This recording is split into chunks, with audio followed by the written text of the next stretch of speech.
students from middle school and high school, along with parents, that worked very hard on this fashion show.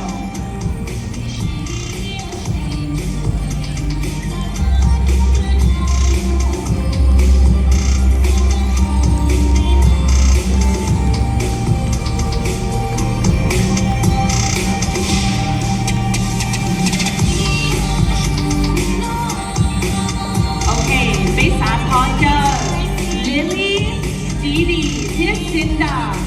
我做的蒙 Women's Society 做了到我的路之後了吧，被個蒙是會嘅，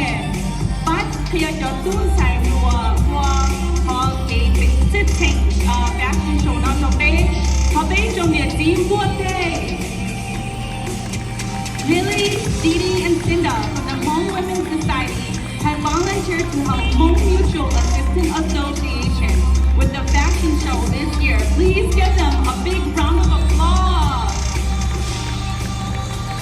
Okay,ต่อเนื่องได้ถึงที่โต๊ะเดียว Okay, ส่วนจีนต่อได้นอนขอเจอเหลียนหลี่แคตี้เทียนเชียหล่อหูอีช่างเราใส่ต่อไปมงชิบัวเหยินรู้ชงเชีย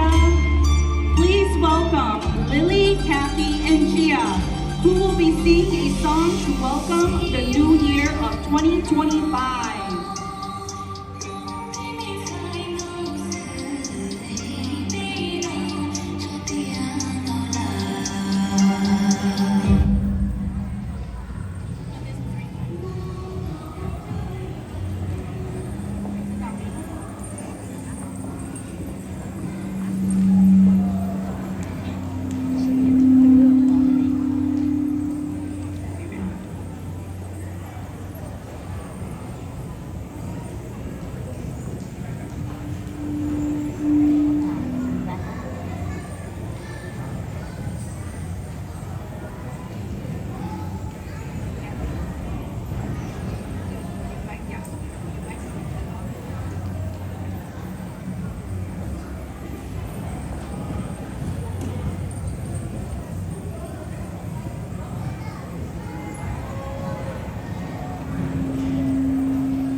OK，你到呢，边只是到大条，边前我边发亲情文字呢。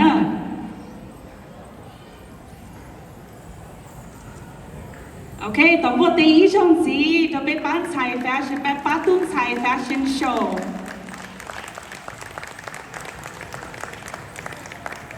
OK，當地呢被請有麼裝菜了我line dance 都被學得晒。